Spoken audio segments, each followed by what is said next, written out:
கர்த்தருடைய ஆவியானவர் நடத்த முடியுமா? நம்மை ஒப்பு கொடுப்போம். பரிசுத்தரே, மகிமையான தேவனே, உமக்கு நன்றி. இந்த நாளுக்காக உம்மை நன்றியோடு துதிக்கிறோம். கர்த்தாவே, இங்கே கூடி வந்த ஒவ்வொரு ஊழியர்களுக்காக நீங்கள் தானே பேச முடியுமாக. பரிசுத்த ஆவியானவர், நாங்கள் முகத்தை பார்க்கலாம், நீங்கள் மனிதனுடைய உள்ளத்தையும் இருதயத்தை ஆராய்ந்து பார்க்கிற தேவன். எனக்காக பேசும், வந்தவர்களுக்காக பேசும். உம்முடைய நாமம் மகிமை அடைவதாக. இயேசுடைய இரத்தத்தின் அபிஷேகம் இந்த இடமெல்லாம் சூழ்ந்து கொள்ளட்டும். ஒவ்வொருத்தர் மேலும் ஆவியானவருடைய மகிமை இறங்குவதாக. நீர் பெரிய காரியங்களை செய்யும்.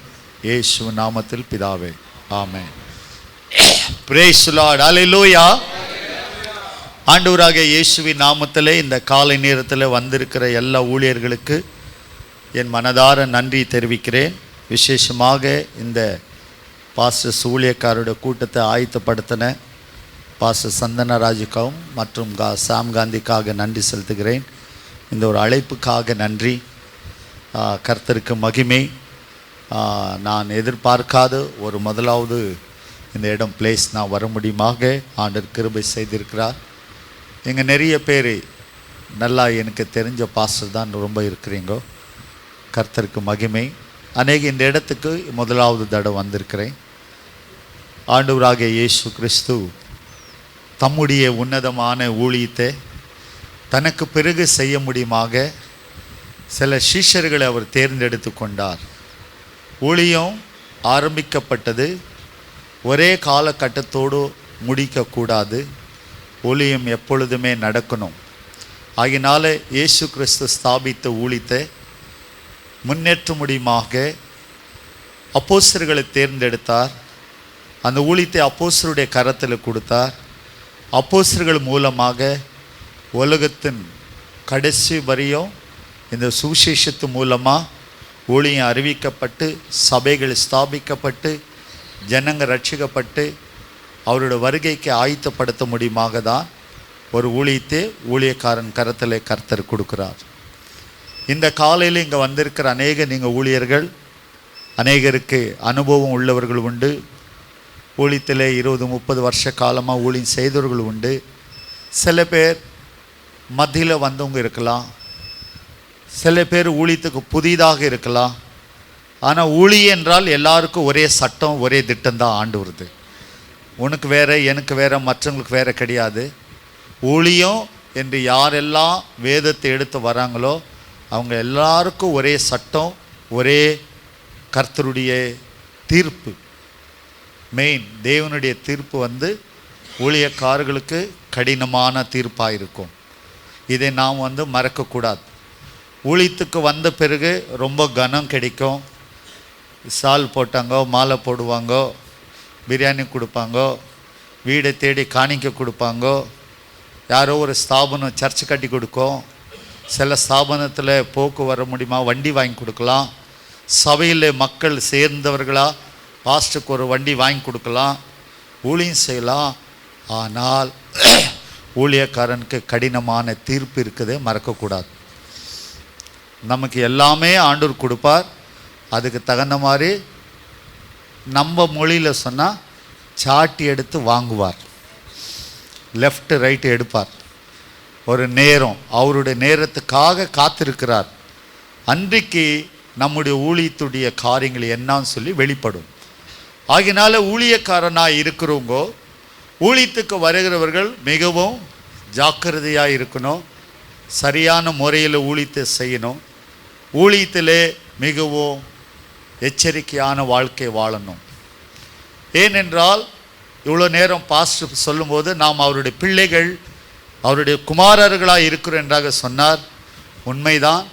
குமாரனாக இருக்கிற இடத்திலிருந்து அவருக்கு யூக்கலான வேலை செய்கிற மனுஷனாக மாறி இருக்கிறோம். ஆண்டவர் செய்கிற வேலையை நீங்கள் செய்ய முடியுமாக உங்கள் கரத்தில் அது கொடுத்துருக்கிறார். அதுதான் அவருடைய ஊழியம்.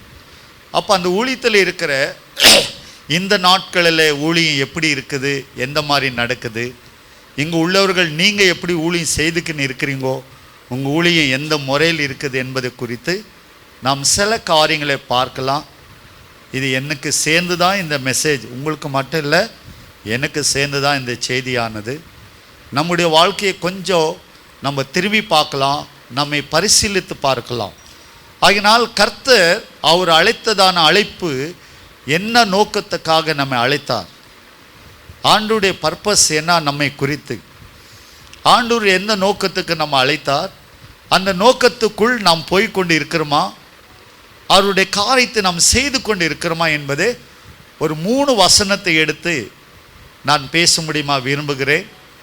காலையில் நான் ஜெபிக்கும் போதே எனக்கு சில வசனங்களை கொடுத்தார் ஆண்டவர். அதை குறித்து தான் உங்கள் மத்தியில் நான் பேசுகிறேன். கர்த்தருக்கு மகிமை உண்டாகட்டும். அப்போஸ்தலர்கள் நிருபம் 13வது அதிகாரத்தில் 22வது வசனத்தை தயவு செய்து ஒருத்தர் வாசிக்க தேவையாக கேட்டுக்கொள்கிறேன்.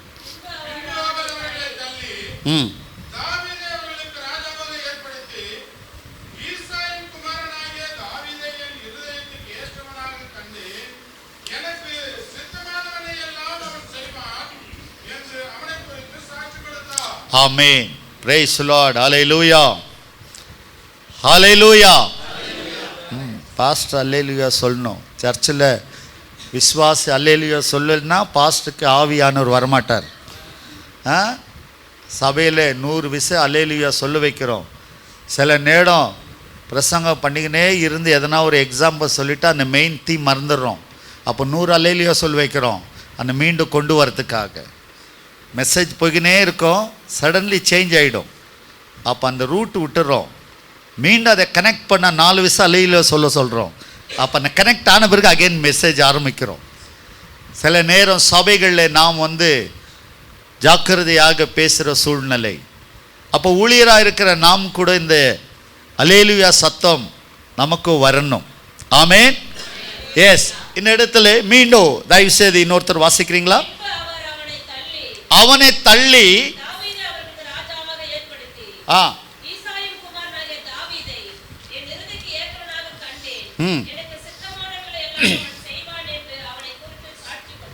பின்பு அவனை தள்ளி, யாரை தள்ளி, ஏன் தள்ளினார்? அவன் கீழ்ப்படியாத இருந்ததனால் அந்த இடத்துக்கு இன்னொரு மனுஷன் வந்தார். அந்த 2வது மனுஷன் வரும்பொழுது அவரை குறித்து சொல்றார், அவனை நான் கண்டேன், அவனை கண்டுபிடிச்சேன். ஒருவனை தேடி கண்டுபிடிக்கிற, என் வேலைக்கு சரியான ஆளை வேணும். அப்போ அவனை கண்டுபிடிச்ச பொழுது எனக்கு அவன் கிடைச்சான். ஆனால் அவன் என் இருதயத்துக்கு ஏற்ற மனுஷன், என் சித்தத்தை செய்கிறவனாய் இருக்கிறான். அல்லேலூயா. ஆண்டவருடைய ஊழியத்தில் ஆண்டவருக்கு கீழ்ப்படியாமல் போனால், அவருடைய வேலையை சரியான முறையில் செய்யாமல் போனால், அவர் சொன்ன காரியத்தை கடன் பிடிக்காமல் இருந்தால், அந்த மனுஷனை தேவன் தள்ளிவிட்டு ஆண்டவருக்கு ஏற்ற, அவருடைய இருதயத்துக்கு ஏற்ற மனுஷனே, அவர் சித்தத்தை செய்கிற மனுஷனே அவர் தேர்ந்தெடுப்பார். ஆமென். நம்ம வாழ்க்கை எப்படி இருக்குது? நம்ம ஊழியம், நம்ம ஆண்டவருக்கு கீழ்ப்படுகிற ஊழியக்காரனாக இருக்கிறோமா? சவுலை போல அவருக்கு கீழ்ப்படியாத தன் சொந்த விருப்பத்துக்கு ஏற்ற மனுஷனாக வாழ்றீங்களா? அப்பொழுது சவுல் அவரை தள்ளிவிட்டார். அந்த இடத்துக்கு இன்னொரு மனுஷன் தேவையாக இருந்தது. தாவீதை கண்டுபிடிச்சார். எனக்கு அன்பானவர்களே, ஊழியத்திலே உங்களை காட்டிலோ என்னை காட்டிலோ நல்ல படித்த மனிதர்கள் ஆண்டவருக்கு உண்டு. நல்ல சிறந்த குடும்பத்துள்ள ஜனங்க இருக்கிறாங்க.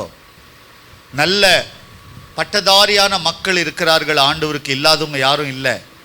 ஆனால் அந்த மாதிரி மனுஷர்களெல்லாம் விட்டு சாதாரணமான படிப்பறிவு உள்ள ஜனங்களை உன்னை என்னை அவர் தேர்ந்தெடுத்தார் என்றால் அவருடைய நோக்கம் டிஃப்ரெண்ட், வித்தியாசமானது.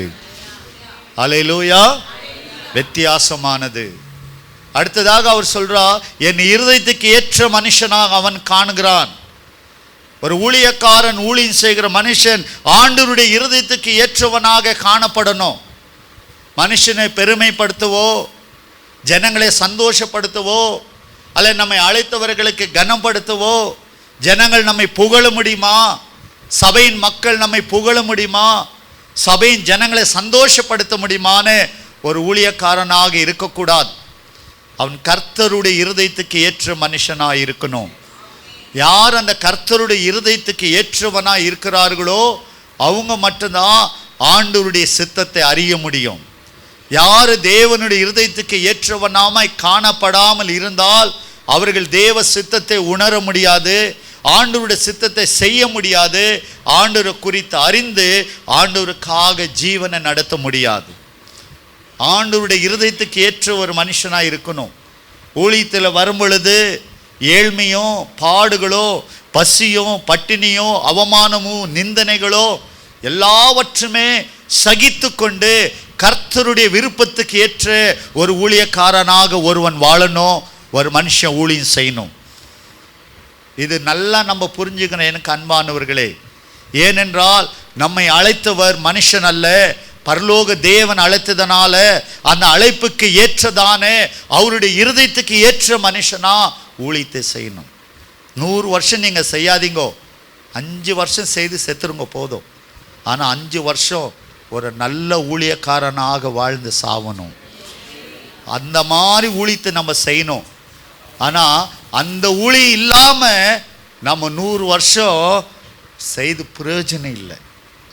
நாம் மரணம் அடைஞ்சாலும் நம்மை குறித்து ஒரு ஆள் பேசணும். அந்த மனுஷன்தான் தேவனுக்கு ஏற்ற ஊழியக்காரன். இந்த நாட்களில் ஊழியம் ரொம்ப சீர்கெட்டு போயிருக்குது. ஊழியம் சாட்சி கெட்டு போயிருக்குது.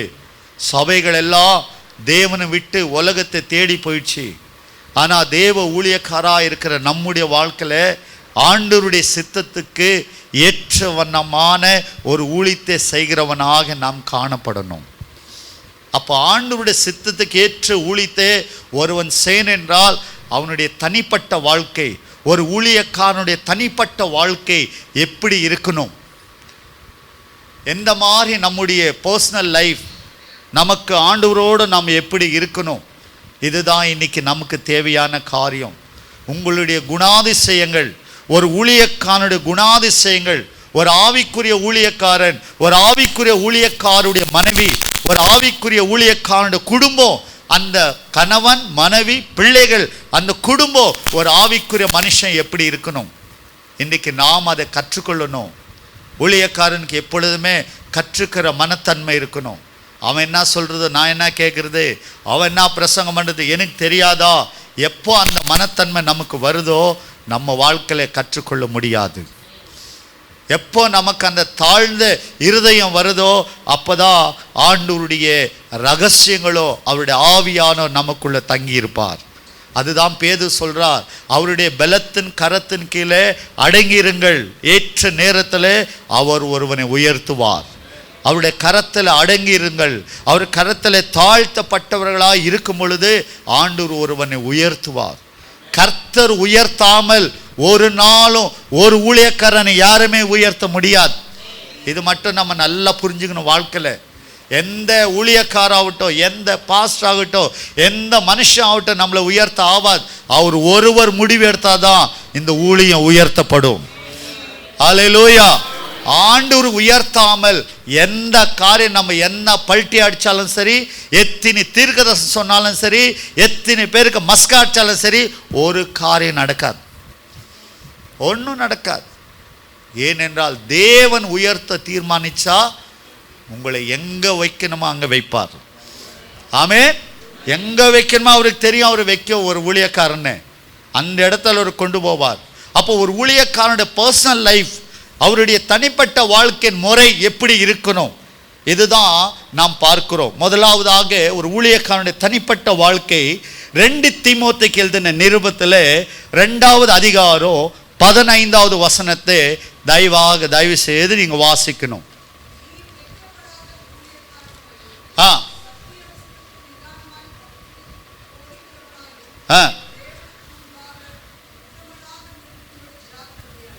ஆமென்.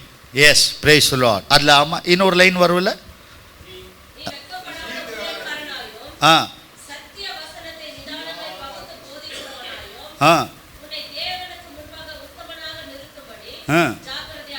ஆமென். தேவனுக்கு முன்பாக உத்தமம் உள்ள ஒரு மனுஷனாக வாழ நம்ம விரும்பணும். அல்லேலூயா. அப்போ தேவனுக்கு முன்பாக இருக்கணும். தீமோத்தேயு பவுல் மூலியமா ரட்சிப்புக்கு கொண்டு வந்தவர். பவுல் மூலியமா ஊழியத்தை பவுலோடு சேர்ந்து ஊழியத்தை செய்தவர். ஒரு வாலிபனாக இருந்த நாட்கள் பவுலுடைய வாழ்க்கையில் பார்க்கும் பொழுது அவர் நிறைய ஊழியக்காரர்களை தன்னோடு வைத்தார். அவர்களை காட்டிலோ தீமோத்தேயுவை அதிகமாக நேசிக்கிறவராக இருந்தார். அவர் சொல்றார், என் குமாரன், என் மகன், என் ஆவிக்குரிய மகன். தீமோத்தேயு பவுலுக்கு ஒரு ஆவிக்குரிய குமாரனாக இருந்தார். அப்பொழுது அந்த பவுல் தீமோத்தேயுக்கு சொல்றாரு, நீ எங்கேயுமே உன்னுடைய ஊழியத்தில் வெட்கப்பட்டு போகிற காரியத்தை செய்யாதே. ஆமென். ரொம்ப இம்பார்ட்டண்ட். ஒரு பாஸ்டருடைய வாழ்க்கையில் ஜனங்க நம்மை பார்த்து நகைக்கிற நிலைமையில நம்ம எந்த காரியத்தை செய்யக்கூடாது. பப்ளிக் லைஃப்பில் ஒரு பாஸ்டருக்கு சபையின் மத்தியில், ஊழியக்காரன் நடுவில், விசுவாசிகள் மத்தியில் ஒரு பாஸ்டருடைய லைஃப் வாழ்க்கையில் அந்த மனுஷனை பார்த்து யாரும் சிரிக்கக்கூடாது. அந்த அளவுக்கு தன் வாழ்க்கையிலே பரிசுத்தத்திலே தன்னை காத்து கொள்ளணும். தேவனுக்கு முன்பாக ஒரு உத்தமமான ஒரு மனுஷனாக வாழ விரும்பணும். அல்லேலூயா. இன்றைய ஊழிய காலங்களிலே பார்க்கும் பொழுது ஒரு ஊழியக்காரனுடைய தனிப்பட்ட வாழ்க்கை சாட்சியானது ரொம்ப முக்கியமானது.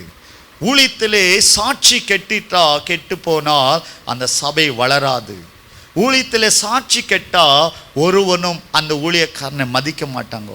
ஊழியத்திலே சாட்சி கெட்டு போனால் அந்த சபைக்கு வேறொரு மக்கள் சபை ஆராதனைக்கு வரமாட்டாங்க. ஆகினால் ஒரு ஊழியக்காரன் தனிப்பட்ட வாழ்க்கையில் தன் நடுசாட்சியை பாதுகாத்து கொள்ளணும், ஜாக்கிரதையாக இருக்கணும். அல்லேலூயா. அப்போ அந்த சாட்சி நல்லா பாதுகாக்கோ ஒரு காரியம் அவன் வாழ்க்கையில் தேவனோடு ஒரு நல்ல உறவு உள்ள மனுஷனாக வளரணும். Your personal relationship with God. தேவனுக்கும் உங்களுக்கும் ஒரு நல்ல உறவு இருக்கணும். ஜெபத்தில் அந்த உறவை வளர்க்கணும்.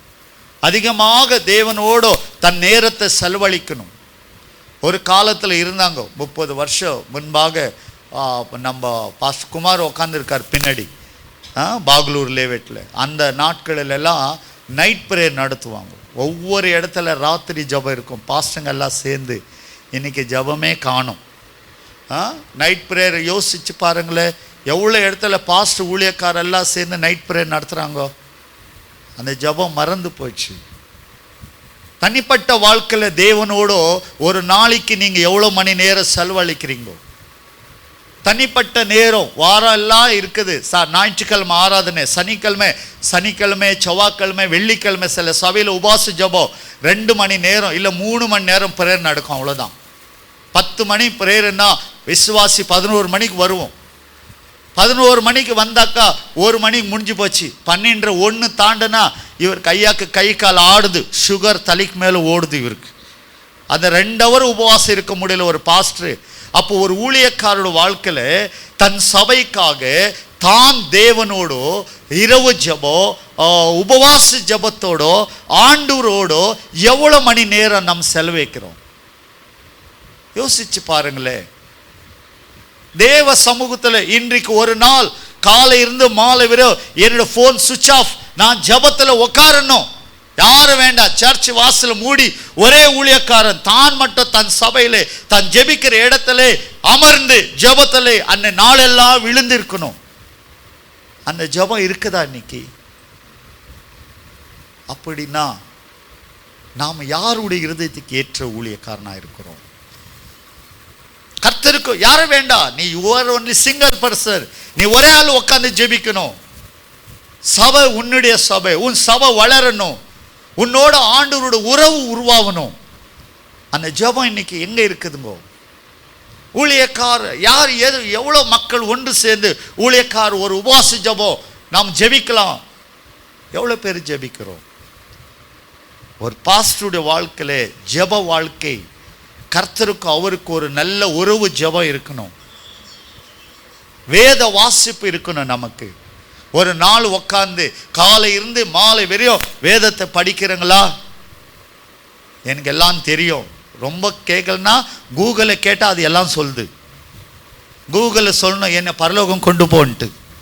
கொண்டு போதா பார்க்கலாமே? வராது. நாம் உட்கார்ந்து ஆண்டவரிடத்தில் ஜெபிக்கணும். வேதத்தின் ரகசியங்களை அறியணும். வேதத்துடைய கருத்துக்களை வெளிப்படுத்த ஆண்டவரே. சத்திய வசனத்தை போதிக்கிற மனுஷன் சபையில் வருகிற விசுவாசி காட்டிலே ஒரு ஊழியக்காரன் அதிகமாக வேதத்தை தெரிஞ்சிருக்கணும். சபை இருக்கிற விசுவாசியோட பிள்ளைங்க எம்ஏ படிச்சிருக்காங்க, பிகாம் படிச்சிருக்காங்க, பிபிஎம் படிச்சிருக்குது. பாஸ்டர் என்ன படிச்சிருக்கிறாரு? இவர் கேட்டால் என் ஆவியானவர் நடத்துகிறார். ஒரே வாரத்தில் முடிச்சிடுறோம். ரொம்ப தவறான காரியம்.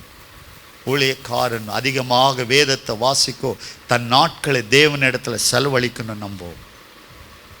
நமக்கு ஃப்ரெண்ட்ஸ் இருக்காங்க, ஊழி இருக்குது, எஸ் எல்லாம் உண்டு. ஆனால் எல்லாமே ஒரு லிமிட். தேவனிடத்தில் அமர்ந்து வேதத்தை கற்றுக்கொள்ளோ, ஜெபிக்கோ, அந்த நாட்கள் எல்லாம் தேவனோட செலவழிக்கணும். அவர் தனிப்பட்ட வாழ்க்கையிலே கர்த்தருடைய வசனத்துக்கோ ஒரு ஊழியக்காரர் இருக்க உறவு. அந்த வசனத்தை பேசலாம், பிரசங்கம் ரொம்ப அருமையாக பண்ணுறோம், ஆனால் ஜெபிக்கிற மட்டும் ரொம்ப குறை. இன்னைக்கு ஃபேஸ்புக்கு யூடியூப்பில் எடுத்தால் 18 வயசு 16 வயசு பசங்க பிரசங்கம் பண்ணுது. 30 வருஷம் ஊழியம் செய்த பாஸ்டர் உட்காந்துங்கிறாரு, 16 வயசு பையன் பிரசங்கம் பண்ணுறான். பிரசங்கம் பண்ணுறவங்க ரொம்ப பேர் எழுந்து வந்தாங்கோ, ஆனால் ஜெபிக்கிற ஆட்கள் இல்லை. இன்னைக்கு ஜெபிக்கிற ஆட்கள் தேவை, ஜெபிக்கிற ஊழியக்காரன் தேவை. அந்த ஜெபிக்கிறவனாக மாறணும். ஒரு ஊழியக்காரன் வாழ்க்கையில் பிரசங்கம் பண்ணலாம், செய்தி கொடுக்கலாம், அது ரொம்ப சுலபம். ஆனால் அந்த வசனத்தை போல வாழணும். மெசேஜ் தான் உங்கள் வாழ்க்கையாக இருக்கணும், செய்தி தான் உங்களுடைய வாழ்க்கை. தேவனுடைய ஒரு வருஷத்தில் எவ்வளோ பிரசங்கம் நம்ம பண்ணுறோம், ஒரு வருஷத்துக்கு எவ்வளோ பிரசங்கத்தை கேட்குறோம், எத்தனை ஃபெலோஷிப், எத்தனை ஊழியக்கார கூட்டத்தில் கருத்தரங்க நம்ம கேட்டு இருக்கிறோம். நம்ம வாழ்க்கையில் நம்ம எவ்வளோ தூரம் நடக்கிறோம் அந்த வசனத்தை கொண்டு. ஒரு ஊழியக்காரன் வாழ்க்கையில் வசனத்தை தான் கடன் பிடிக்கலைன்னா அவருடைய ஊழியம் வேஸ்ட். அந்த ஊழியத்தில் ஒரு காரியம் வராது. அவங்க அந்த வசனத்தை பிரகாரமாக நடக்கணும். இன்றைக்கு எனக்கு அன்பானவர்களே, ஒரு ஊழியக்காருடைய தனிப்பட்ட வாழ்க்கையில் பரிசுத்த வாழ்க்கை இருக்கணும். Become the Holi.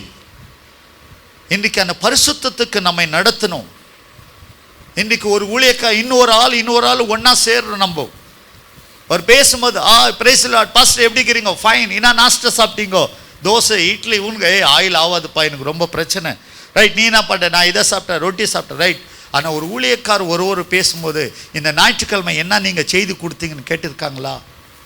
சண்டே என்ன உங்கள் சர்ச்சில் மெசேஜ், நேற்று சண்டே என்ன செய்தி கொடுத்தீங்கோ, எந்த தலைப்பில் உங்கள் சபையில் பேசுனீங்கோ, அந்த செய்தி மூலமாக எத்தினுடைய சபையின் மக்களுடைய இருதயம் அந்த வசனம் அவங்களை தொடப்பட்டது. உங்களுக்கு அந்த வசனம் தொடப்பட்டதா?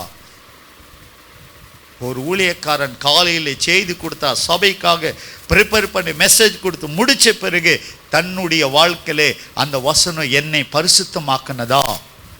இன்று இரவு என் செய்தி உட்காந்து ஒரு நிமிஷம் நம்ம பண்ண பிரசங்கத்தை சிந்திச்சு பார்க்குறீங்களா? அப்போ ஒரு பாஸ்டரோட வாழ்க்கையிலே பரிசுத்த வாழ்க்கை இருக்கணும். அல்லேலூயா. பரிசுத்த வாழ்க்கை பாதுகாக்கணும். நம்ம பிசாசானவன் நிறைய ஊழியக்காரங்க வாழ்க்கையிலே பரிசுத்தத்தை அவங்க வாழ்க்கையிலேருந்து எடுத்துட்டான். நிறைய பேர் ரொம்ப ஜாக்கிரதையாக நம்ம வார்த்தைங்கோ, வார்த்தையில் பரிசுத்தம். நம்ம உட்காந்து பேசும் பொழுது ஜாக்கிரதையான நம்ம வார்த்தைகள் எந்த மாதிரி இருக்குது, நம்ம வாழ்க்கையில் என்ன காரியத்தை குறித்து பேசுகிறோம், யாரை குறித்து பேசுகிறோம், எந்த ஊழியக்காரனை குறித்து பேசுகிறோம், எந்த சபை, எந்த காரியங்களை குறித்து நாம் பேசுகிறோம், நம்ம வார்த்தை சரியான முறையில் இருக்குதா, இதை நாம் ரொம்ப ஜாக்கிரதையாக பாதுகாக்கணும். ஒரு ஊழியக்காரருக்கு பரிசுத்த வாழ்க்கை ரொம்ப முக்கியமானது. விசுவாசி காட்டிலே, உலக மனுஷனை காட்டிலே தேவனுக்குள் ஊழியம் செய்கிறவனுக்கு பரிசுத்த வாழ்க்கை ரொம்ப முக்கியம். அவரை பரிசுத்தத்தில் பாதுகாத்து கொள்ளணும். ஆமென். நல்ல சாட்சி இருக்கணும். பாஸ்டர் வாழ்க்கையில் சாட்சிக்கு எடுத்துக்கக்கூடாது. நிறைய இன்னைக்கு ஊழியத்தில் என்ன ஆயிடுச்சுன்னா, கடன் வாங்கிடுறோம். கடன் வாங்கி காசு கேட்குறவனுக்கு இது ஆஃபரிங் கொடுத்த போயிடுறாங்க. வரக்கூடாது. பட்னியாக இருந்தாலும் சரி, உபவாசம் இருந்தாலும் சரி, கடன் வாங்குகிற பணம் விஷயத்தில் ஜாக்கிரதையாக இருக்கணும் பாஸ்டருங்க. பணம் காரியத்தில் எல்லாருக்கும் உலக வாழ்க்கை, விசுவாசி வாழ்க்கை, ஊழியர் வாழ்க்கை, எல்லா வாழ்க்கையில் பணம் நம்ம சாட்சியை கெடுத்துடும். பணம் விஷயத்தில் ஜாக்கிரதையாக இருக்கணும். நம்ம சாட்சிக்கு எடுத்துக்கக்கூடாது. நம்ம போகிற இடம், நாம் எந்த மனுஷனோடு இருக்கிறோம், இது ரொம்ப முக்கியமானது ஒரு பாஸ்டருக்கு. ஏன்னா நம்ம பாஸ்டன்மா உலகத்துக்கே தெரிஞ்சிடும். நம்மளை யாரும் பார்க்க மாட்டாங்க, நம்ம பேர் எல்லாருக்குமே தெரியும். ஒரு ஏரியா சொன்னால் போதும், அந்த ஏரியாவில் இத்தனை பாஸ்டர் இருக்கிறாங்கன்றது ரெக்கார்டு வந்துடுது. நம்மளை பார்க்க தேவையில்லை. அப்போ நம்முடைய வாழ்க்கை குறித்து மற்ற ஒரு மனுஷன் என்ன சாட்சி பேசுவாங்க என்பதை நம்ம பாதுகாக்கணும். அல்லேலூயா. ஒரு விஷயம் நம்ம சாட்சி கெட்டுப்போனா அதை மீண்டும் ரெடி பண்ண முடியாது. டேமேஜ் ஒரு விஷயம் ஆச்சுன்னா வராது. ஒரு பர்சன் நம்ம பேரில் ஒரு சீல் குத்திட்டான்னாக்கா அந்த பேர்லேருந்து வெளியே வர ரொம்ப நாட்கள் ஆகும். எனக்கு அன்பானவர்களே, ஊழியத்திலே நல் சாட்சி நம்ம பாதுகாக்கணும். ஒரு மனுஷன் தேவன் இடத்துல நாம் ஊழியராக இருக்கிறதுனால நம்ம சாட்சி ரொம்ப முக்கியமானது. இந்த காரியத்தில் நாம் ரொம்ப அதிகமான கவனம் ஞாபகம் செலுத்தி நம்மளை பாதுகாத்து கொள்ள முயற்சி எடுக்கலாம். You try. 20 வருஷம் ஊழியம் செய்யலாம். ஒரு நாள் உங்கள் பேர் கெட்டுச்சுன்னா அந்த 20 வருஷம் பட்ட பாடுகள் இந்த ஒரு காரியத்தில் அழிஞ்சு போயிடும். 40 வருஷம் உழைக்கலாம் சபைக்காக, ஒரே ஒரு விஷயத்தில் நம்ம பேர் கெட்டுட்டாக்கா அந்த 40 வருஷம் ஊழியத்துடைய பேர் கெட்டுடும். ஆகையினால நல் சாட்சி பாதுகாத்துக்கணும். நல்ல ஒரு ஜெபிக்கிறவங்களாக மாறணும். இரவும் பகலும் வேதம் வாசிக்க முடியுமாக நேரத்தை கொடுக்கணும். கர்த்தர் வசனத்து மூலமாக நம்மோட பேச முடியுமாக நம்மை விட்டு கொடுக்கணும். ஆண்டவர் வசனத்து மூலமாக நம்மோடு ஈடுபட முடியுமா விட்டு கொடுக்கணும். ஒரு ஞாயிற்றுக்கிழமை செய்தி கொடுக்குறேன்னா அந்த செய்திக்காக பல நேரங்களாக ஜெபிக்கணும். மக்கள் எந்த நோக்கத்தோட சபைக்கு வராங்கோ, எந்த பாடுகள், துன்பம், பிரச்சனைகள் அவருடைய விடுதலைக்காக வரும் பொழுது அவர்களுக்கு ஏற்ற செய்தியை தேவன் பேசணும். அது ஊழியக்காரன் மூலமாக பேசணும். அவர் இடத்துல காத்திருந்தால் தான் அவர் பேச முடியும். காத்திருக்கணும். ஆண்டவர் அந்த செய்தி கொடுக்குற வெளியே காத்திருக்கணும். அதற்காக ஜெபிக்கணும். போன வாரம் கொடுத்த செய்தி கொடுக்கக்கூடாது. 2 வருஷத்துக்கு முன்பாக பண்ண பிரசங்கத்தை மீண்டும் சபையில் அந்த பிரசங்கம் பண்ணக்கூடாது. ஒவ்வொரு நாளும் அந்த செய்தியானது சபையின் மக்களுக்கு புதுமையானதை காணப்படணும். அது கர்த்தர் பயன்படுத்தினால்தான் முடியும். கர்த்தர் அந்த காரியங்களை செய்ய அவர் பாதத்தில் அமர்ந்து வேத வசனத்துக்காக வேத வசனங்களை வாசிக்கிறவனாக ஒரு ஊழியக்காரன் தனிப்பட்ட வாழ்க்கையிலே அது ரொம்ப முக்கியமானது. ஒரு உயர்ந்த சபை இருக்குதுன்னா, நூற்றுக்கணக்கு ஜனம் வராங்கன்னா, நூற்றுக்கணக்கு மக்கள் அந்த சபையில் நிற்கிறாங்கன்னா அந்த ஊழியக்காரனுடைய பர்சனல் வாழ்க்கை தான் அதுக்கு மூல காரணம். அந்த ஊழியக்காரன் தன்னை தேவனோடு எவ்வளோ மணி நேரம் செலவு பண்ணுறார், தன் வசனங்களை அவர் எப்படியெல்லாம் சபை போதிக்க முடியுமாக எப்படி அவர் ப்ரிப்பேர் பண்ணுறார் என்பது தான் ரொம்ப முக்கியம். அப்போ தான் அந்த சபையில் காண முடியும் நம்ம காரியம். அப்போ நம்முடைய ஊழியம் எப்படி இருக்குது ஒரு கொஞ்சம் அப்படி திரும்பி பார்க்கலாமா? நம்ம சபையில் எப்படி இருக்கிறாங்க ஜனம், நம்ம சபை மக்களுக்காக நம்ம என்ன செய்கிறோம், நம்மை நம்பி தேவன் ஒரு 10 விசுவாசியை கொடுத்துருக்கிறாரு, அவங்கள சரியான முறையில் அவங்களுக்கு தேவையானதை செய்கிறங்களா? பர்சனல் தேவனோடு இருக்கிற உறவு. இரண்டாவது காரியம் ஒரு ஊழியக்காரனுக்கு இருக்கிற காரியம் எதுன்னா, ஒரு நல்ல ஆவிக்குரிய மனுஷனோடு இருக்கணும். அவங்க வேதத்திலே பவுல் சொல்றாரு, 2 தீமோத்தே 2வது அதிகாரத்தில் 1வது வசனம், ஃபர்ஸ்ட் வசனம், ஆகினால்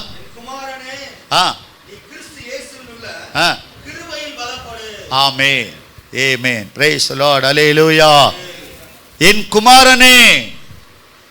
அப்போ தீமோத்தேக்கு ஒரு ஆவிக்குரிய தகப்பன் இருந்தார்.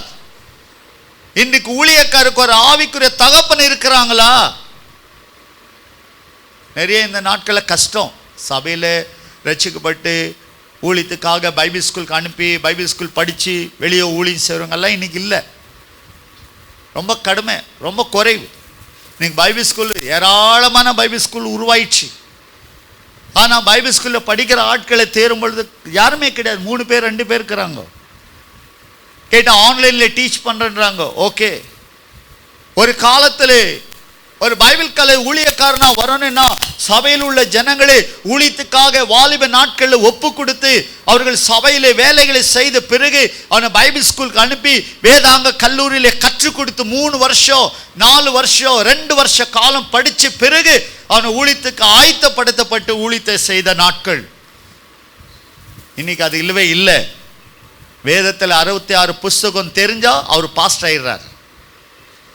வேதத்தில் உள்ள 27 புஸ்தகம் தெரிஞ்சா அவர் ஊழியக்காரனா மாறிடுறார்.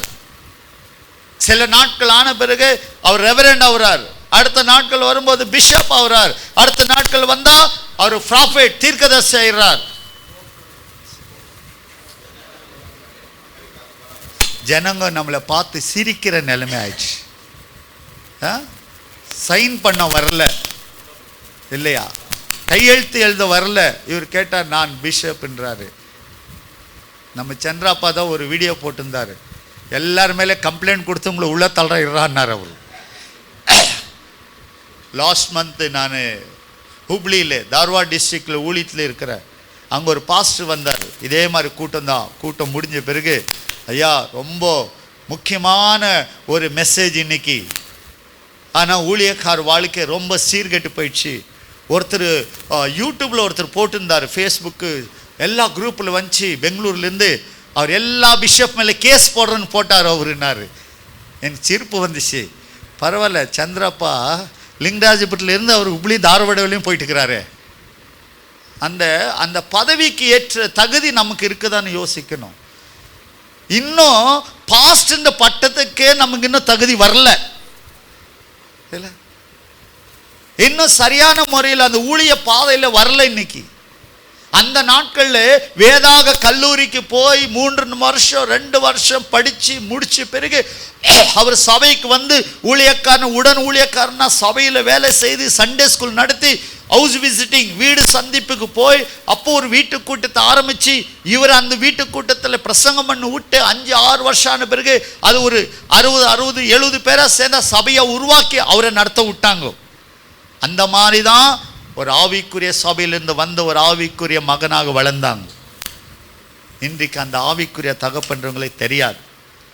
பாஸ்டர் சொல்கிறார், சகோதரா குடும்பம் கஷ்டம், நீ ஊழியத்துக்கு வரன்ற, வேலை விட்டுட்டீன்னா பிள்ளைங்களை எப்படி படிக்க வைக்கவே, வைஃப் என்ன பண்ணுவாங்க, வாடகை கட்டணும், ஊழியம் ரொம்ப கஷ்டம், கொஞ்சம் காத்துரு ஜெபி, கொஞ்ச நாள் இரு அப்புறமா பார்க்கலாம், நல்ல ஜோமன்னு. அடுத்த வாரம் இவர் ஆரம்பிக்கிறார் எதிர்க்க சர்ச். எனக்கு ஆண்டவர் 9 வரங்களை கொடுத்தார். எங்கள் பாஸ்டர் என்னை கண்டு வயிறு எறிகிறார்.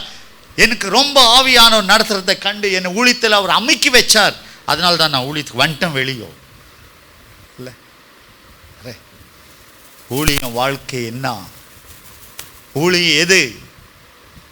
ஒரு ஊழியக்காரனோடு இணைஞ்சி, ஒரு ஊழியக்கார தகப்பனோடு இணைஞ்சு அவரோட வளர்ந்து அவருடைய வழி முறைகளுக்குள்ள கடன் பிடிச்சு வெளியே வந்த காலம் உண்டு. இன்னைக்கு யாருமே இல்லை. சர்ச்சில் ஒரு பிரசங்கம் நீ சரியில்லை பண்ணுறதுன்னு இமிடியேட்லி அவர் இன்னொரு சர்ச் ஆரம்பிக்கிறார்.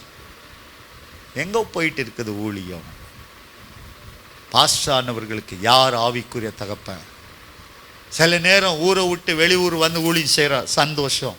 ஒரு நாள் நம்மை வளர்த்த ஊழியக்காரன் இடத்துல போயிட்டு ஒரு நாள் அவரை சந்தித்து பேசி அவர்களை ஜெபிச்சு எனக்கா ஜெபிங்கன்ற கேட்டிருக்குமா? சில நேரம் வேண்டாம், சில ஊழியக்காரர் ஏற்றுக்க மாட்டாங்க. உண்டு, நீ என்னை விட்டு போனால் ஊழிய தரத்தில் போயிடுவாங்க. ஓகே, ஒரு நல்ல ஆவிக்குள்ள நம்மளை கைட் பண்ணுற ஒரு ஊழியக்காரன் நமக்கு இருக்கிறாங்களா?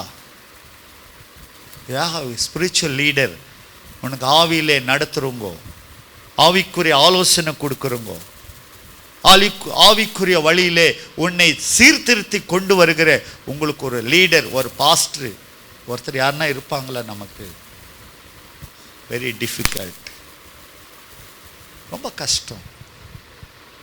ஆரம்ப நாட்களில் பால்தங்கையோடு பாஸ்டர் பிரகாஷ், பாஸ்டர் ரங்கான்ட்டு 2 பேரும் ஊழியத்தில் அவங்க கூட ஆரம்ப பிகினிங் 84 85 நாட்கள் இருந்தாங்க. ஊழியம் ஸ்டார்ட் பண்ண காலம்.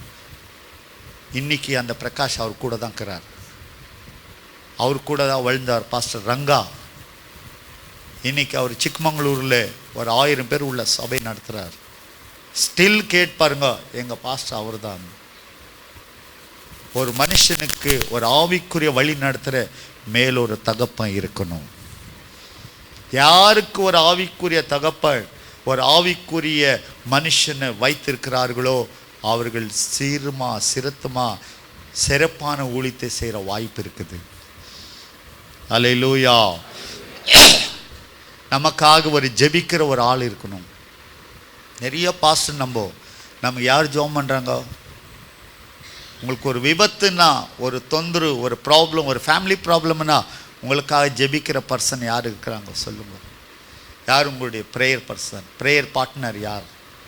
வாழ்க்கையின் துணை மனைவி வராங்க, வாழ்க்கையிலே துணையாக வருங்க பிள்ளைங்க வராங்க. ஆவிக்குரிய வாழ்க்கையில் உங்களுக்கு ஒரு ப்ரேயர் பார்ட்னர் யார்? யார் உங்களுக்காக ஜெபிக்கிறவங்க இருக்கிறாங்க? அநேக பாஸ்டர் இருக்கிறாங்க, எல்லாம் ஃப்ரெண்ட்ஸு. சந்தன்ராஜுக்கு நீங்கள் எல்லாம் ஃப்ரெண்ட்ஸ், உங்கள் எல்லாருக்கும் அவர் ஃப்ரெண்ட்ஸ், சூப்பர். ஆனால் தனிப்பட்ட முறையில் எனக்காக ஜெபிக்கிற ஒரு பர்சன் இருக்கணும். அந்த பர்சனை நம்ம சம்பாதிக்கிறோங்களா, ஆதாயமாக்கி இருக்கிறோங்களா, நமக்கு இருக்கிறாங்களா? அந்த மாதிரி ஜெபிக்கிற ஆளை நம்ம வச்சுருக்கிறோமா? நிறைய நேரத்தில் கூட இருக்கிற பாஸ்டர் ஒரு நல்ல வண்டி வாங்கிட்டான், ஒரு நல்ல சர்ச் கட்டிட்டான், இவனுக்கு சகிக்க முடியாது, வயிறு எரிஞ்சி செத்து சுடுகாடாய் மீண்டும் ஆவியாக வந்து வேற ராவும் கனவெல்லாம் அவனுக்கு கொடுக்குற தொந்தரவு ரொம்ப பெருசு இல்லை? அந்த மாதிரி ஊழியக்காரனாக இருக்கிறவங்கெல்லாம் ஆவிக்குரிய நண்பனாக இருக்க முடியாது இல்லை? அந்த ஊழியக்காரனை பெருமைப்படணும். ஏசு கிறிஸ்து தான் ஞானஸ்தானம். ஏசு கிறிஸ்துவுக்கு ஸ்தானிகநாத யோவான் தான் ஞானஸ்தானம் கொடுத்தார். ஆனால் ஸ்தானிகநாத யோவானை காட்டில் ஏசுவாமி மேலே வந்துட்டார். சீஷர்கள் போய் சொன்னாங்க, ஏன்னாயா நம்மக்கிட்ட ஞானஸ்தானம் நிறைய கூட்டும் போது நம்மக்கிட்ட யாருமே இல்லை எப்படின்னார்? அர்ச்சனார், அவர் உயரணும், நான் தாழ்த்தப்படணும்.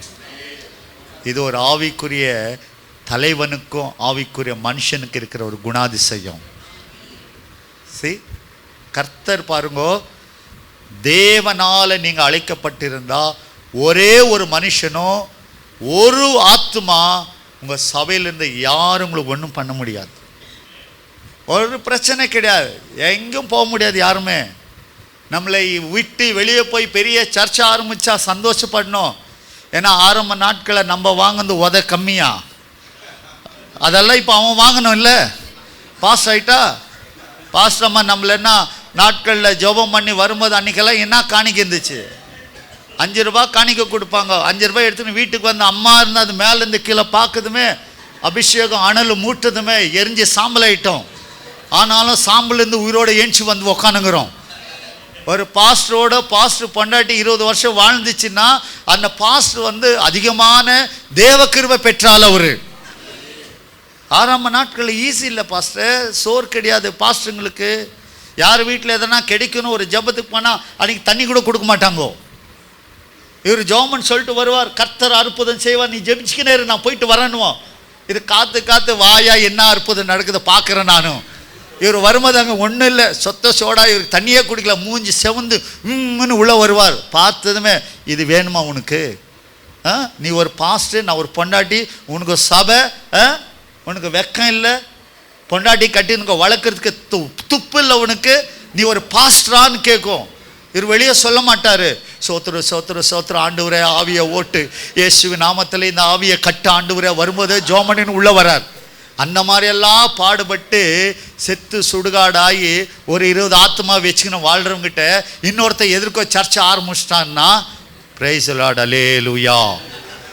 ஏன்னா நான் பட்ட பாடு மகனே இன்னைக்கு வாங்கு, நீ அனுபவிக்கணும். உனக்கு காணிக்கை யார் கொடுக்குறான்னு அப்போ தான் தெரியும்.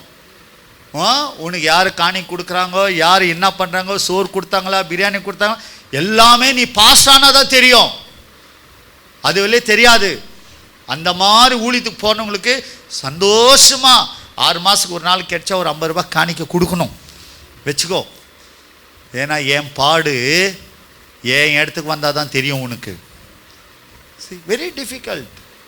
ஒரு நல்ல ஒரு ஆவிக்குரிய மனுஷன், ஒரு நல்ல ஆவிக்குரிய மனுஷனாக நீங்கள் மாறணும். கர்த்தர் அந்த நாட்களில் கேட்குற ஒரு நல்ல உனக்காக ஒரு ஜெபிக்கிற மனுஷன் இருக்கணும். You have so many friends, but prayer person is important. அநேக நண்பர்கள் இருக்கலாம், முக்கியம் கிடையாது. ஒரு உண்மையாக ஜெபிக்கிற ஊழியக்காரர் இருக்கணும் நம்மளோட. இயேசு கிறிஸ்து அவர் செய்யாத அற்புதமா, அவர் ஆதாயம் படுத்தாத ஜனங்களா, அவர் சொல்லாத சத்தியமா, அவரே கெத்செமனே தோட்டத்தில் உட்காந்துங்கன்னு இன்னும் 2 மணி நேரத்தில் இவரை பிடிச்சி போகும்போது அவர் கேட்குறாரு, பேதுரு யாக்கோபு யோவான் வாங்க 3 பேரும் நம்ம ஜெபம் பண்ணலான்னு சொல்லி கொஞ்சம் உட்கார வச்சு அவர் போய் ஜெபிக்கிறார். ஜெபிச்சு திரும்பி பார்த்தா தூங்கி நிற்கிறாங்கோ. அரே என்னாயா, 1 மணி நேரம் என் கூட ஜெபிக்கக்கூடாதா? என் சரீரத்துக்கு பலன் கம்மியாக இருக்குது, என் ஆவி ஆயத்தமாக இருக்குது, என் கூட ஜெபிக்கக்கூடாதா? அவருக்கே ஒரு ஜெபிக்கிற ஆள் வேணும்னா உங்களுக்கு எவ்வளோ பேர் வேணும்? ஆமே, எனக்கு எவ்வளோ பேர் இருக்கணும்? ஒரு ஊழியக்காரனுக்கு ஜெபிக்கிற ஆட்களை நம்ம உருவாக்கணும். ஒரு ஆவிக்குரிய ஜெபிக்கிறதான ஒரு பர்சன் நமக்கு வேணும். ஒரு நல்ல ஜெபிக்கிற பர்சன் இருக்கணும். 2வதாக நமக்கு ஒரு ஆவிக்குரிய ஆலோசனை கொடுக்குற ஒரு பாஸ்டர் இருக்கணும். நமக்கு நம்ம எவ்வளோ உயர்ந்த மனுஷனாக இருக்கலாம், ஆனால் நமக்காக ஆலோசனை கொடுக்குற ஒரு பாஸ்டர் நமக்கு வச்சு இருக்கணும். It's very important. நாம் எப்படி வளரலாம் அது முக்கியம் இல்லை, நமக்கு ஜெபிக்கிற ஒரு ஆள் வேணும்.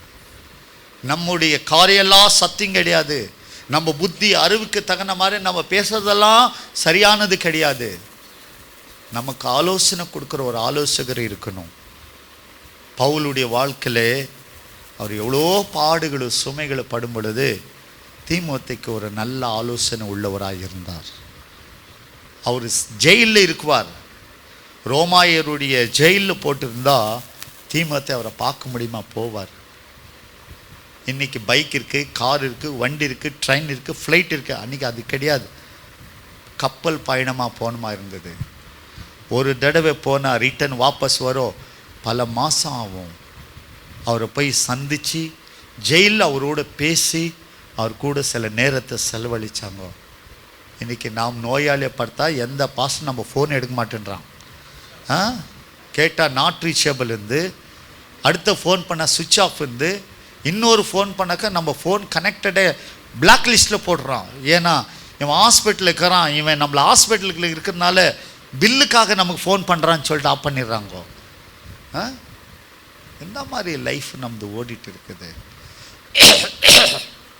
ஒரு நல்ல பர்சன், நமக்கு ஒரு நல்ல ஆலோசகர் இருக்கணும், நமக்கு ஒரு நல்ல அட்வைசர் இருக்கணும்.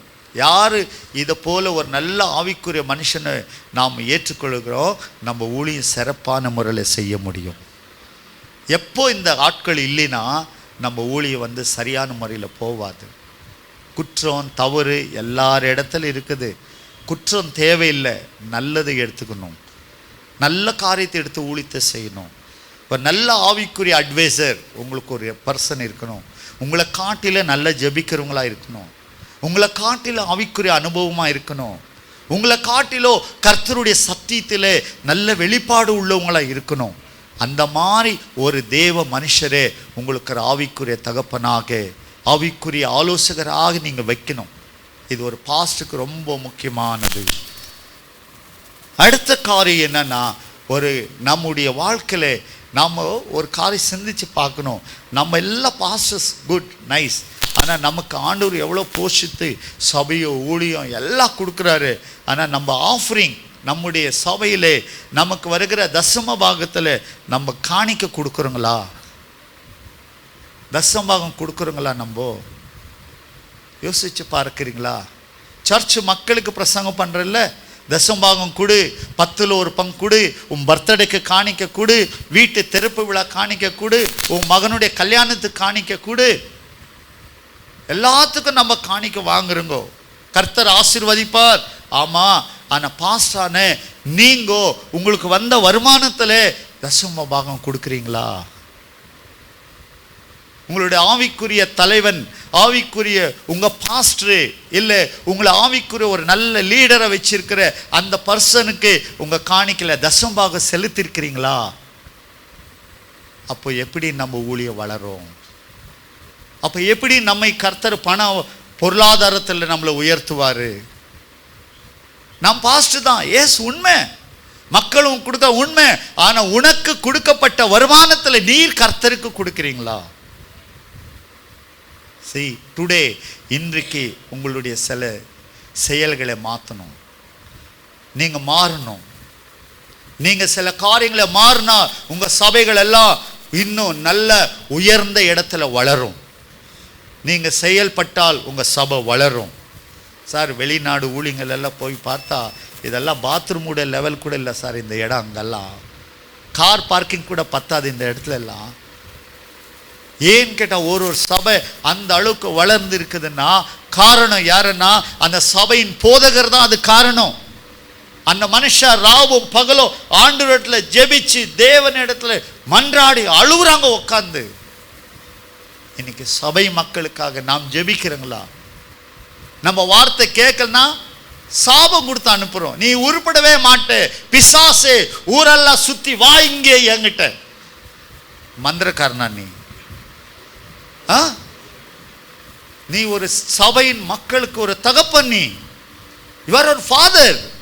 உன் பிள்ளைங்க உன் ஆவிக்குரிய பிள்ளைங்க இல்லையா? அவங்க உன் பிள்ளைங்களை நீ சபிக்கிறியா? உன் பிள்ளைங்க சம்பாதிச்சு பணம் கொடுக்கலனா அவங்க மேல சாபத்தை போடுவீங்களா? ஒரு சபை மக்களை ஊழியக்கார பேச்சு கேட்கலன்னா சபிக்கிறாங்க. ஆண்டவர் விடுவாரா? நீங்க நானும் அவங்களுக்கா மரணம் அடைஞ்சோம்? இல்லை நம்ம ரத்தம் சிந்தணுமா?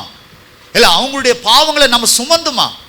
சுமந்தவர் அவர், பாதிக்கப்பட்டவர் அவர், உயிர் தெழுந்தவர் அவர். அவங்கள வளர்க்க முடியுமா? அதை உங்க கையில் கொடுத்திருக்கிறார். நீ நல்ல முறையில் வளர்த்தா சீரும் சிறப்பமாக அவங்களை தேவனுடைய வருகைக்கு ஆயத்தப்படுத்தி வளர்க்கணும் ஒரு ஊழியக்காரன். அதுக்கு தான் உனக்கு சம்பளம். நீ ஒரு தலைமையில கை வச்சு ஜோமண்ண 500 ரூபாய் காணிக்க உனக்கு. அவங்க வீட்டுக்கு போய் ஜோமண்ண காணிக்க மாசம் சம்பாதிச்சவனுக்கு தசமாகம் கொடுக்குறாங்க 2000 ரூபாய். அந்த 2000 அவருடைய சிரமம் தெரியுமா நமக்கு? ஒரு நாளைக்கு எவ்வளோ சம்பளம் அவங்களுக்கு? 20000 ரூபாய் ஒரு ஆள் சம்பளம் வாங்கினாக்கா ஒரு அவர் எத்தனை அவர் வேலை செய்கிறாங்க அவங்க? ஒரு நாளைக்கு அந்த சம்பளத்தோட ரேட் எவ்வளோ உழுவுது? ஒரு நாள் நம்ம சிந்திச்சிருப்போமா? என் சர்ச் விசுவாசி ஒரு ஆள் 2000 ரூபாய் சேலரி, 20000 சம்பளம். அப்போ ஒரு நாளைக்கு எவ்வளோ ஆச்சு? 700 ரூபாய் சம்பளம். 7 3 21000. அப்போ 4 நாள் வேலை கட் பண்ணுங்க. அப்போ அவனோட ஆதாயத்தில் 20000 2000 கொடுத்தா 2000 ரூபாய்க்கு 3 நாள் அவன் வேலை செய்யணும்.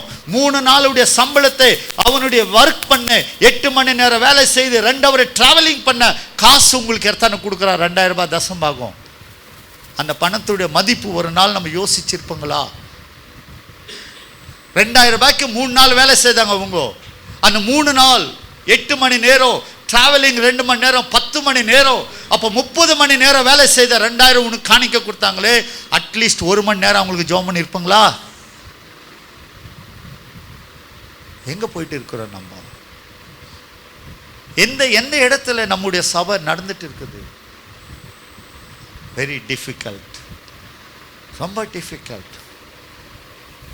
அந்த காணிக்கை கொடுக்கல நம்ம ஜெபிக்கிறோம். எஸ், வேணும், தேவைகள் உண்டு, நிறைய தேவை உண்டு. பாஸ்டர்களுடைய தேவை ரொம்ப தேவை தான், பத்தாது. உனக்கு 1 லட்சம் இல்லை 20 லட்சம் வந்தாலும் பத்தாது.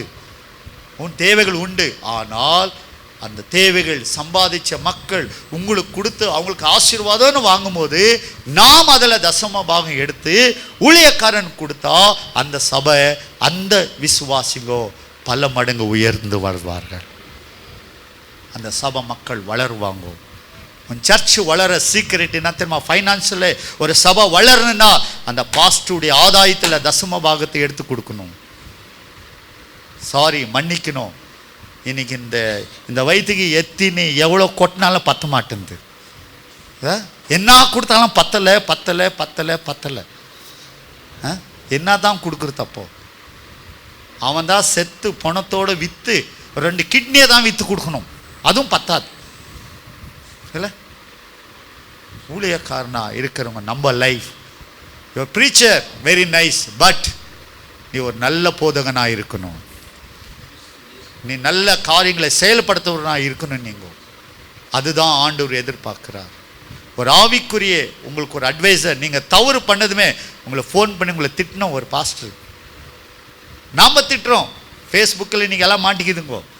டூர் போகிறோன்னு போயிட்டு சினிமா தேட்டரில் நின்று ஃபோட்டோ பிடிச்சி போட்டால் ஃபேஸ்புக்கில் பார்த்துறோம், இல்லை வாட்ஸ்அப்பிலுடைய ரீல்ஸில் பார்த்துறாங்க. பார்த்துன்னு ஃபோன் எடுக்க, ஏய் பிசாசன் ஆவியே எங்கே போனேன் நேற்று, சர்ச்சுக்கு வராது. இல்லையா வேலைச்சு மூடுவாய், பிவிஆர் தேட்டர் முன்னே நிற்கல. ஐயோ பாஸ்டருக்கு எப்படி தெரியும்? அவர் உனக்கு முன்னாடி பார்த்துட்டார். இன்றைக்கி மாட்டிக்கிறோம், திட்டுறோம் நம்ம. சூப்பர், நம்ம திட்டுறவங்க ஒருத்தர் வேணும் சபையில். ஆனால் நம்மை திட்டுறவங்க ஒருத்தர் இருக்கிறாங்களா? இல்லை, நம் சேர்தெல்லாம் சரியான காரியமா? நம்மை விசாரித்து நாம் பண்ணுற காரியம் ராங்குன்ற சொல்கிற ஒரு பாஸ்டர் நமக்கு இருக்கிறாங்களா? நோ. ஒரு ஆவிக்குரிய தகப்பன், ஒரு ஆவிக்குரிய லீடராக இருக்கணும். நாளைக்கு அவங்கக்கிட்ட வளர்ந்து வந்ததா நீங்கள் ஒரு நல்ல லீடராக வளர முடியும், இன்னொருத்தரை நீங்கள் வளர்க்க முடியும். Praise Lord. 3வது காரியத்தை நான் வேதத்தில் பார்க்கிறோம்.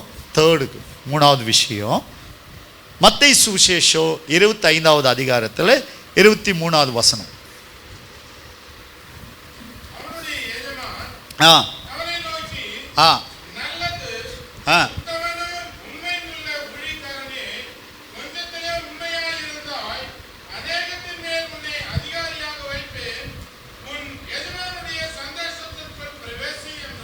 ஆமென். Praise the lord. இன்னொருத்தர்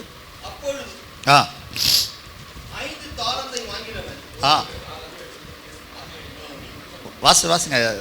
அப்பொழுது 5 தாலந்தை வாங்கினவன் வேறு 5 தாலந்தை கொண்டு வந்து, ஆண்டவனே 5 தாலந்தை என்னிடத்தில் ஒப்புவித்தீரே, அவனை கொண்டு அவைகளை கொண்டு இதோ வேறு 5 தாலந்தை சம்பாதித்தேன் என்றான். அவனுடைய எஜமான் அவனை நோக்கி, நல்லது உத்தமம் உண்மையுள்ள ஊழியக்காரனே, ஆமென், கொஞ்சத்தில் உண்மையாய் இருந்தாய், அநேகத்தின் மேல் உன்னை அதிகாரியாக வைப்பேன், ஆமென், எஜமானுடைய சந்தோஷத்துக்கு பிரவேசி என்றான். ஆமென். Praise the Lord. அல்லேலூயா. கொஞ்சத்தில் உண்மை உள்ளவனாய் இருந்தாய், நீ உத்தமமான ஊழியக்காரன், உன்னை அநேக காரியத்திலே நான் வைப்பேன், உன்னுடைய எஜமானுடைய சந்தோஷத்திலே நீ பங்கேற்றுக் கொள்ளவனாக காணப்படணும். ஆமென். கொஞ்சத்தில் உண்மை உள்ளவனாய் இருக்கணும். நம் கொடுக்கப்பட்ட ஊழியத்தில் உண்மையாக இருக்கணும். 4 ஆத்துமா ஆனாலும் அவங்களுக்காக நல்ல செய்தியை கொடுத்து பிரசங்கம் பண்ணி அவங்கள வளர்க்கணும். அந்த 4 ஆத்துமா 1 வருஷம் ஆனால் அது 10 பேராக மாறுவாங்க. 2 வருஷம் ஆனால் 15 பேராக மாறுவாங்க. 20 வருஷம் ஆன பிறகு தான் அவங்க 50 பேராக மாறுவாங்க. அப்போ அந்த 20 வருஷ காலம் அந்த ஆத்மாவை நல்ல கர்த்தருக்குள்ளே வளர்த்து தேவ வழியில் நடத்தப்படுகிற ஊழியக்காரனாக இருக்கணும். இன்றைக்கி நிறைய ஊழியக்காரர் என்ன பண்ணுறாங்கோ, அவங்க சபையை விட்டுறாங்க, வேறு சர்ச்சில் கூப்பிட்டா ப்ரீச்சராக அங்கே போகிறோன்றாங்க. கேட்டால் அங்கே 100 பேர் இருக்கிறாங்க, ஃபுல்லு ஜபம், ஃபுல்லாக ஆவியில் நிரம்பி ஃபுல்லாக ஆத்மாக்குது. நம்மளது 4 தாங்குது. வைஃப் கிட்ட நீ நடத்திக்க, இந்த வாரம் நான் அங்கே போயிட்டு வரேன்னு போயிடுறாரு. அந்த அம்மா ஊழியத்துக்கு வந்தாங்களா இல்லை நீங்கள் ஊழியத்துக்கு வந்தோமா? நம்மை அழைச்சாரா அவங்கள அழைச்சாரா? இல்லை, நமக்கு கொடுக்கப்பட்ட காரியத்தை நாம் தானே சீர்திருத்தி நடத்தணும். நம்ம சபையை விட்டுட்டு ஊரெல்லாம் ஓடுறோம். அப்போ நம்மை பார்த்து அந்த 4 பேரை நம்ம ஒழுங்காக நடத்தாது இருந்தால் நம்ம இடத்துல ஆண்டவர் எப்படி 100 பேரை கொடுப்பார்? இன்னைக்கு பிசாசு ஊழியக்காரனை வஞ்சித்து அவனை மோசம் பண்ணி அவனை வஞ்சகமான பாதையில நடத்தி அவன் சபையை விட்டு வெளியே தள்ளிட்டான். இன்னைக்கு சாத்தான் அவனுக்கு நல்லா உங்களுடைய அபிஷேகம் எந்த மாதிரி அபிஷேகம், உங்க தரிசனம் எப்படியாப்பட்டது, உங்க ஊழியம் எந்த அளவுக்கு வளரும் 25 வருஷம் ஆன பிறகுன்னு சொல்லி சாத்தானுக்கு தெரியும். அந்த சாத்தான் அறிந்தவனாய் இருப்பதனால் இன்றைக்கு இந்த நாள் ஊழியத்தில் ஆரம்பிச்ச நாள் உன் பின்னாடி அவன் பிளான் வச்சு உன்னை சபையிலிருந்து வெளியே கொண்டு போக விரும்புவான். ஒவ்வொரு காரியத்தை உனக்குள்ள இருக்கிற கிருபைகளை வெளியே எடுத்துருவான், உனக்குள்ள இருக்கிற ஆத்ம பாரத்தை வெளியே எடுத்துருவான், உனக்குள்ள இருக்கிற வறுமையான நேரத்திலே கர்த்தருக்காக பாடுபடுகிற அந்த இருதயத்தை உங்களை விட்டு எடுத்துருவான். ஆண்டவருக்காக சாகணும் என்ற முடிவு எடுத்த அந்த முடிவுகளை எடுத்துருவான். ஜெபத்தில் காத்திருக்கிறத உங்களை விட்டு எடுத்துருவான், எல்லாத்தையுமே எடுத்துருவான். அப்போ அந்த தரிசனத்திலிருந்து உங்களை வெளியே கொண்டு போயிடுவான். அப்போ உங்களை வச்சு வேற சபையில் நீங்கள் பிரசங்கம் பண்ணா ஜனங்க புகழ்வாங்க, ஐயா என்ன வல்லமே, என்ன வெளிப்பாடு, எனக்காக பேசுனாங்கோ. அந்த வார்த்தையை போட்டு நம்ம மைண்டை வெளியே தள்ளிடுவான். அப்போ அவர் ரொம்ப விரும்புவார் வேற வேற சபைக்கு போவோம், ஆனால் தன் சபையை கோட்டை விட்டுருவார், தன் சபையை இழந்துடும். நம்ம இல்லாத இருக்கிற நேரத்தில் இன்னொருத்தன் வந்து அதை தூக்கி போயிடுவான்.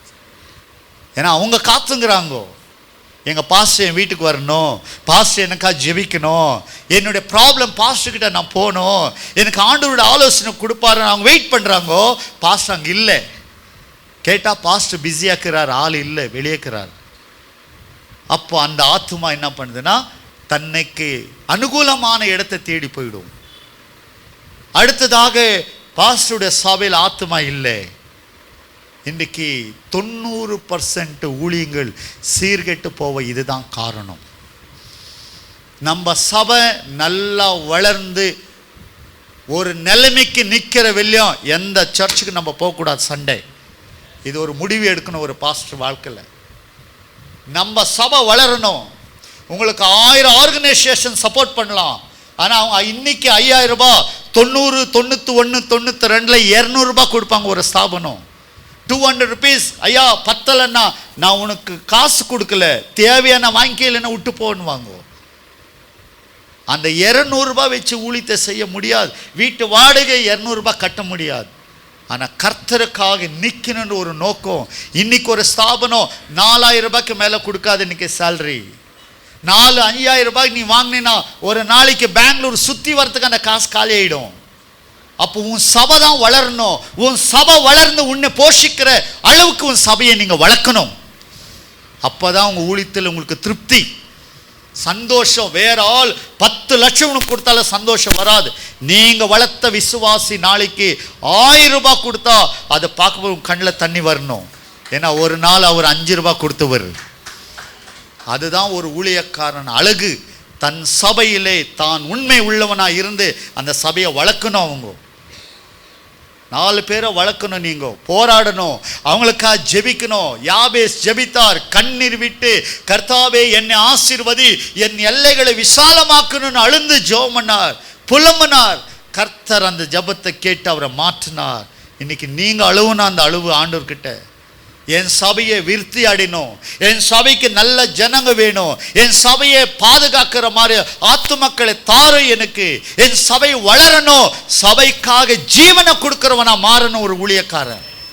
அந்த மனுஷன் தான் தேவனுக்கு ஏற்ற மனுஷன். இன்னைக்கு எங்க ஓடிட்டு இருக்குது? ஆன்லைனில் ஊழியம் செய்கிறாங்க, யூடியூப்ல பிரசங்கம் பண்ணுறோம். வேற எவனா சம்பாதிச்சு வச்ச விசுவாசிக்கு இவர் ஆன்லைனில் பிரசங்கம் பண்ணுறாரம்மா. இவரை யாரை அழைச்சது ஊழியத்துக்காக? இவருக்கு வண்டி கொடுத்த ஆண்டவர் சாப்பாடு கொடுத்தாரு, வாடகை வீடு கட்டுறாரு, சர்ச்சு கொடுக்குறாரு, எல்லாமே ஆண்டவர். இவர் சபையை வளர்க்க கொடுத்தா இவர் இன்னொரு சர்ச்சு விசுவாசிக்கு தீர்க்கதரிசனம் சொல்றாரம்மா. தமிழில் ஒரு வார்த்தை இருக்குல்ல, கேட்குவன் கேனியனா பேசுகிறவன் இழிச்ச வாயினா அவராம்மா. இன்னைக்கு நம்ம சபைகளில் என்ன நடக்குது? சபை விசுவாசிக்கு இன்னொருத்த வந்து தீர்க்கதரிசனம் சொல்றாரு, அந்த அம்மா உள்ள கூப்பிட்டு காணிக்க கொடுத்து அனுப்புது. பாஸ்டருக்கு வந்தா 50 ரூபாய் கிழிஞ்சு போன நோட்டு போடுது. How broken. Where is going? எங்கே போயிட்டு இருக்குது நம்ம சபை இன்னைக்கு? எங்கே இருக்கிறோம் நம்ம? நாம் பாடுபட்டு சம்பாதிக்கிறது, குடிக்காரங்கிட்ட உட்காந்து பேசுறது, அவங்ககிட்ட கேட்காத கேள்வி வாங்கிக்கின்னு அவனை ஆண்டவர்கிட்ட கொண்டு வந்து வளர்த்து நிற்க வைக்கிறது. இவர் வேற சர்ச்சுக்கு போய் விசுவாசி அங்கே வந்து பால் கொடுக்குறார். இவர் மாடு பிடிக்கிறதம்மா, அவர் பால் கறக்கிறது. பாஸ்டர் என்ன பண்ணிக்கிறாரு? விட்டுட்டோம் கோட்டையை. உன் மந்த மேலே மனசு இருக்கணும், உன் சபை மேலே கவனம் இருக்கணும், உனக்கு உன் விசுவாசிகளை சரியாக கவனிக்கணும், அவங்களோட உன்னுடைய காரியம் நல்ல முறையில் இருக்கணும். ஒரு பாஸ்டருடைய வாழ்க்கை இது. உன் சொத்து எது? ஒரு நாள் கேட்டாங்கோ, உங்களுக்கு சொத்து என்ன இருக்குன்னா, எனக்கு 2000 ஆடு இருக்குது, 500 மாடு இருக்குது, பால் கறற மாடுகள் ஒரு 7 இருக்குது, ஏறு ஓட்டுற எருதுகள் இருக்குது சொன்னாங்க. அன்றைக்கி சொத்து அது. ஆனால் இன்றைக்கி ஒரு பாஸ்டருடைய சொத்து என்ன? முதல் கேள்வி, எவ்வளோ பேர் இருக்கிறாங்கோ? இல்லை, சொந்த சர்ச் இருக்குதா? எனக்கு ஒரு பாஸ்டர் மகளுக்கு பொண்ணு கொடுக்கல கேட்டாக்கா, அந்த பாஸ்டருக்கு சொந்த சபை இருக்குதா? எவ்வளோ ஆத்துமா வருது? அப்போ வருமானம் எவ்வளோ இருக்கும்? இந்த வீட்டில் என் பொண்ணு குப்பை கொட்ட முடியாது, ஆண்டவர் சித்தம் இல்லைன்னுறாங்க.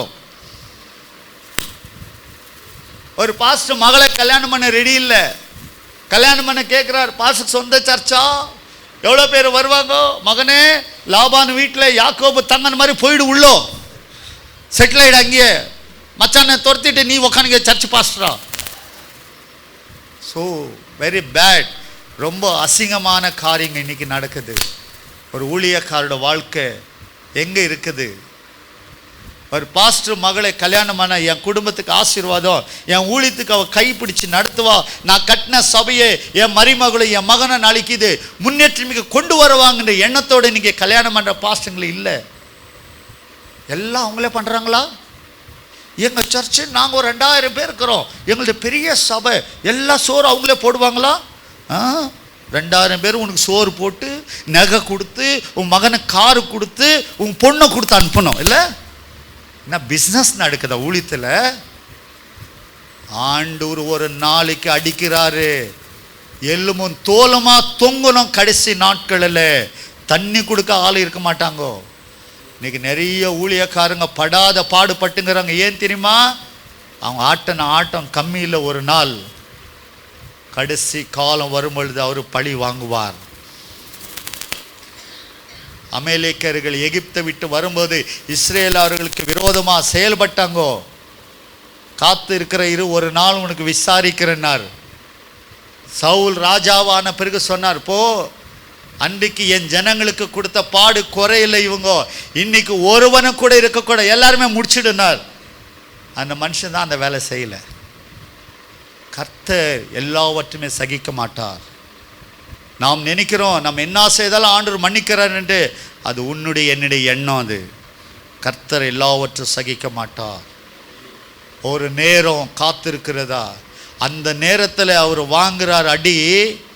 ஒன்று ஹாஸ்பிட்டலில் படுக்கணும், இல்லை போலீஸ் ஸ்டேஷனுக்கு வீட்டுக்கு அழியணும், இல்லை கேஸுக்கு ஜாமீன் எடுக்க பணத்தை செலவு பண்ணணும். அந்த நிலைமையில் ஊழியக்காரனை அடிச்சிடுறார் ஆண்டவர். அதை நம்ம நல்லா நினைக்கணும். நம்ம கொடுக்கப்பட்ட ஆத்துமாக்கு உத்தமமான சரியான சத்தியத்தை சொல்கிற ஒரு ஊழியக்காரனாக இருக்கணும். ஆமே. நம்ம சபையில் நல்ல சத்தியத்தை பிரசங்கம் பண்ணணும். யாரதோ காப்பிரைட்டு ஜெராக்ஸ் எடுத்து காலையில் பிரசங்கம் பண்ணக்கூடாது. நிறைய பேர் யூடியூப்பை பிரசங்கத்தில் கேட்டு அந்த ஆள் மாதிரியே இவர் நடக்கிறது, அவர் மாதிரியே இவர் ஆராதனை, அவர் மாதிரியே பேசுறது. அந்த ஜெராக்ஸ் எல்லாம் பண்ணக்கூடாது. உனக்கு என்ன கிருபை கொடுத்தாரோ அதுதான் பேசணும். உங்களுக்கு கொடுத்த கிருபை, உங்களுக்கு கொடுத்த வசனத்தை, உங்களுக்கு கொடுக்கப்பட்ட சத்தியத்தை பேசுங்க. ஆண்டவர் கிரியை செய்கிறார், ஆண்டவர் பேசுவார். சத்திய வசனத்துக்காக தேவனுக்கு முன்பாக காத்திருக்கணும். சும்மா ஒரு விசுவாசி வராது. அவன் சொந்தக்காரனை விட்டு சமுதாயத்தில் எதிர்த்து நின்று குடும்பத்தில் இருக்கிறவங்க எல்லாரும் அவங்களை கைவிடப்பட்டு பெங்களூர் விட்டு நீங்களாம் வெளியூர் போனோம், தும்கூர் கர்நாடகா போனோம் ஊழியத்துக்கு. பத்ராவதி, பಳ್ಳாரி, யாதகிரி, குல்பர்கா, பெலகாமு, பிஜாப்பூர் அந்த ஏரியா ஊழியத்துக்கு போனோம். நீங்கள் உங்களுக்கு அங்கே தெரியும். நான் அங்கே உள்ள ஜனங்களை கேட்பாருங்க, ஒரு ஆள் சர்ச்சுக்கு வந்துட்டான்னா அவங்க ஃபுல் சமுதாயமே அவனை வெளியே துரத்திருது, ஊரை விட்டு. தண்ணி கொடுக்க மாட்டாங்க, அவங்க வீட்டை கல்யாணத்துக்கு கூப்பிட மாட்டாங்க. சர்ச்சுக்கு வந்த ஆள் அது எல்லாத்தையுமே விட்டு எதிர்த்து நின்று நீ சொல்கிற வசனத்தை கேட்டு நீ சொன்ன இயேசுவை பற்றி அவன் அறிந்து ஞானஸ்தானத்தை எடுத்து ரட்சிக்கப்பட்டு உன் சபையில் வந்து உக்காந்தாக்கா அந்த மனுஷனை எப்படி நடத்துகிறோம்? அடியாளுகளை போல வச்சிருக்கிறோம். இல்லை, நல்ல சத்திய வசனத்தை போதிக்கணும். சபைக்கு ஆண்டவர் சமூகத்தில் வாங்கணும், ஆண்டவர் இடத்துல கேட்கணும். நம்ம அவன் யாருமே பார்க்கல, பிரசங்கம் பண்ண பாஸ்டர் தான் பார்த்தான், ஆள்ல அவன் இயேசுநாதரே பார்க்கல. ஏன் பாஸ்டர் இன்னும் பார்க்கல? நம்ம பார்த்துருக்குறோம் ஏசாமியை, அவர் வந்து பேசினார் நம்மக்கிட்ட இல்லை. அப்போது நம்ம வார்த்தையை நம்பி வரான் ஒரு ஆளுன்னா அந்த குடும்பம் எல்லாத்தையுமே விட்டு எதிர்த்து நம்மளோட நிற்கிறாங்கன்னா அவங்களுக்கு என்ன வசனத்தை போதிக்கிறோம்? இல்லை, கர்த்தர் இடத்துல காத்திருக்கணும். திங்கக்கிழமை வெள்ளிக்கிழமையில் நம்ம கூட்டம் நடக்கணும். பெங்களூரில் 165 ஃபெலோஷிப் இருக்குது. 165 ஃபெலோஷிப்பு 30 நாளில் நடக்குது. 30 நாளும் எல்லா ஃபெலோஷிப்பில் இருக்கிறோம், சந்தோஷம். ஆனால் சனிக்கிழமை ஒரு நாள் தேவனிடத்தில் உட்கார்ந்து இருக்கணும். எந்த காரியத்துக்கு ஒரு ஊழியக்காரன் போகக்கூடாது, என்ன விஷயம்னால வெளியே வரக்கூடாது. அன்னைக்கு சனிக்கிழமை முழு நாள் தேவ பாதத்தில் உட்கார்ந்து ஜெபிச்சு ஆண்டு இடத்துல ஞாயிற்றுக்கிழமை காலை செய்திக்காக காத்திருந்து தேவ சமூகத்தில் வசனத்தை பெற்று காலையிலே சபையின் மக்களுக்கு போதிக்கணும். அது ஒரு ஊழியக்காரனோட கடமை. யாரோ பண்ண பிரசங்கத்தை எடுத்து போன வருஷம் 4 வருஷம் 5 வருஷம் பெண்ணின்னு பிரசங்கம் அவன் இவன் எடுத்து போட்டு கர்த்தர் நல்லவர் நல்லவர் நல்லவர், நீ விசுவாசி, எல்லாம் கொடுக்குறாரு சொல்லி ஆமேன் போட்டு அறவரில் முடிச்சிடறோம். அந்த மாதிரி பிரசங்கம்லாம் இனிமேல் வேலைக்கு வராது. நீங்கள் பேசுகிற பிரசங்கம் அவங்க இருதயத்தில் கர்த்தர் பேசணும், அவங்க மாறணும், மனம் திரும்பணும். அப்போஸ்தலர்கள் காலத்தில் நடந்த செய்தி, அன்றைக்கு நடந்த அற்புதங்கள் ஒரு சபையில் இன்னைக்கு நடக்கணும். எவ்வளோ ஊழியக்கார சபையின் மக்கள் பேய் பிசாசு மந்திரம் தந்திரம் பிடிச்சவனுக்காக உட்கார வச்சு ஆண்டுகிட்ட ஜோபம் பண்ணி உபவாசத்தில் காத்திருந்து அந்த ஆவி ஓட்டுறோம். இன்னைக்கு இவரே ஓடுறாரு அத்தை கண்டு, இன்னங்க அது ஓட போகுது. இல்லை கேட்டா எனக்கு அந்த கிருபை இல்லை, அது வேற ஆளு கிருபை பெற்றவங்க. ஸோ வெரி சாரி, தயவு செய்து மன்னிக்கணும். ஊழியக்காரனால கூடாதது ஒன்றுமே இல்லை. அல்லேலூயா. அவர் அதை உருவாக்கணும். சபையின் மக்களை வசனத்தில் வளர்க்கணும். வசனத்துக்குள்ள அவங்கள ஆயத்தப்படுத்துங்க. ஆண்டவர் வசனத்தை பிடிச்சு அவங்க நிற்கணும். எருசலேமுடைய சபை வசனத்தில் வளர்ந்தது. கொஞ்ச நாட்களுக்கு பிறகு உபத்திரவம் ஏற்படும் பொழுது ஜனங்கள் செதறி போயிட்டாங்க. ஆனால் போன மனுஷர்கள் பிரசங்கம நாட்களில் ஜெயிலில் போட்டாங்க. வசனம் கேட்ட ஆட்கள் எதுக்கும் பயப்படாத அஞ்சாம போன இடமெல்லாம் இயேசுவின் சுவிசேஷத்தை அறிவித்தாங்க. எந்த சபை வசனத்தில் மக்களை நடத்துறங்களோ அந்த சபைக்கு உபத்திரம் வந்தாலோ அந்த விசுவாசிகள் பின்வாங்கி போக மாட்டாங்க.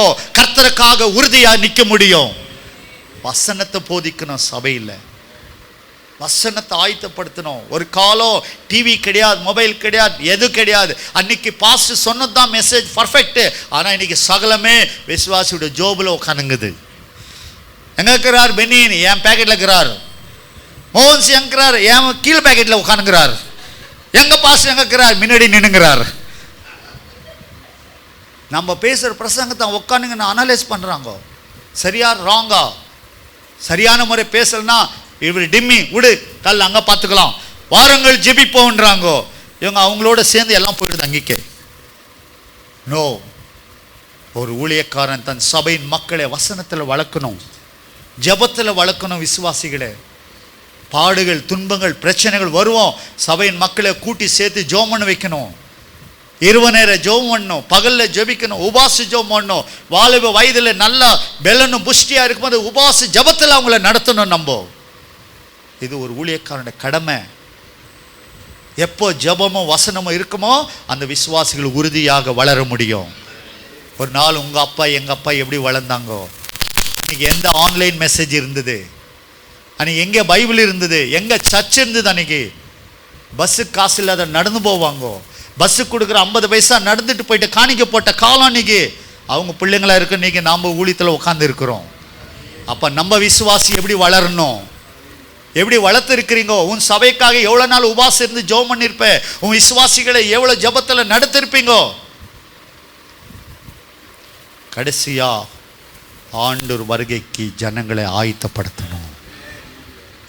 ஆண்டவர் வருகை, கர்த்தருடைய வருகை வருகிறது. அந்த வருகையிலே உன் சபை பரிசுத்தமாக இருந்தால் மட்டும்தான் சபை எடுத்துக்கொள்ளப்படும். இன்னைக்கு சபை ஆராதனைகள் எல்லாம் பிரேக் டான்ஸ் போல மாறிடுச்சு இல்லை? சபையில் பரிசுத்தமானதை பார்க்க முடியல. இன்னைக்கு ஆராதனைகள் எல்லாம் எப்படி இருக்குது? ஒரு நாள் ஆராதனை நடந்தா, பாடல்கள் பாடனா, மக்கள் முழங்காலில் அமர்ந்து ஜெபம் பண்ணி கடைசிய கண்ணீர் வடித்து ஒப்பு கொடுத்த காலம். அந்த பெந்தகோ சபை எங்க? அந்த மாதிரி பெந்தகோ சபையில் எழுந்து வந்த ஊழியக்காரர்கள் ஆனவர்கள் நம்முடைய சபையில் என்ன இருக்குது? இன்னைக்கு எங்க சபை ஆராதனை போயிட்டு இருக்குது? நம்ம சபையிலே ஆராதிக்கும் பொழுது தேவ ஆவியானவர் அசைவாடணும். மக்கள் கண்ணீரோட தங்களை அர்ப்பணிக்கணும் ஆண்டவருக்கு. அந்த அர்ப்பணிப்பிற்கு சபையில் நம்ம பார்க்குறோங்களா? அப்போ எப்படி ஆண்டவருக்கு நீ உண்மையான ஊழியக்காரனா இருக்க முடியும்? ஒரு கால் அவர் வருகை தாமதமானால் ரட்சிக்கப்பட்ட விசுவாசி மரணம் அடைவான். அவன் செத்தா அந்த மனுஷன் தேவனுக்கு முன்பாக நிற்க முடியுமா? நம்ம சர்ச்சில் இன்னைக்கு 50 பேர் இருக்கலாம், 30 பேர் இருக்கலாம், 10 பேர் இருக்கட்டுங்கோ. 10 பேர் மரணம் அடைஞ்சா ஆண்டவருக்கு முன்பாக நிற்குவாங்களா அவங்க? அந்த அளவுக்கு நம்ம அவங்கள வளர்த்துருக்குறோங்களா? ஒரு கால் அது நடக்கலைன்னா நம்ம ஊழியத்தில் தவறி விட்டோம், நம்ம ஊழியத்தை இழந்துட்டோம். நாம் இழந்தால் நம் இடத்துக்கு இன்னும் ஒருவன் வருவான். ஆண்டவர் காத்திருக்க மாட்டார் யாருக்கும். அன்றைக்கு சவுல் தேவனுடைய ஸ்தானத்தை இழந்த பொழுது தாவீதை ஏற்படுத்தினார். உங்கள் சபை, உங்கள் விசுவாசிகளுக்கு நீங்கள் தவறிவிட்டால் உங்களை எடுத்து உங்கள் இடத்துக்கு இன்னும் ஒருவன் உண்டு. அவன் கண்மறையாக இருக்கிறான். அவன் எங்கேயோ வனாந்திரத்தில் ஒருத்தன் இருக்கிறான். கர்த்தருக்கு அவன் காணும் பொழுது ஆண்டவர் அவனை கொண்டு வந்து உட்கார வைப்பார். Is last chance. நம்ம வாழ்க்கை கடைசி கட்டத்தில் இருக்கிறோம். உலகம் எங்கேயோ போயிட்டு இருக்குது. கிறிஸ்துவின் வருகை நாட்கள் நெருங்கி இருக்கிறது. எனக்கு அன்பானவர்களே, மனந்திரும்புங்கள். ஊழியக்காரனே மனந்திரும்பு. ஆண்டவருடைய சமூகத்தில் நிற்கணும். நாளைக்கு கண்களை மூடி ஒரு ஜெபம் பண்ணுமா? எல்லாரும் எழுந்து நிற்போமா? தயவுசெய்து ஆண்டவருக்கு முன்பாக எழுந்து நிற்கலாம். ஆண்டவரே, என் வாழ்க்கை என்னை அழைத்தவர் அல்லவா? ஒரு கொஞ்சம் நீங்கள் ஊழியத்துக்கு வந்த நாளை திரும்பி பாருங்கோ. ஒரு கொஞ்சம் உங்கள் ஆரம்ப நாட்கள் ஜப வாழ்க்கை பாருங்கோ. ஒரு கொஞ்சம் ஆரம்ப நாட்களில் ஆத்துமாவுக்காக அலைந்து ஜெபிச்ச நாட்களை நினச்சி பாருங்கோ. ஒரு கொஞ்சம் அன்றைக்கி ஆத்துமாவுக்காக நீங்கள் விட்ட கண்ணீரை இன்றைக்கி நினச்சி பாருங்களேன்.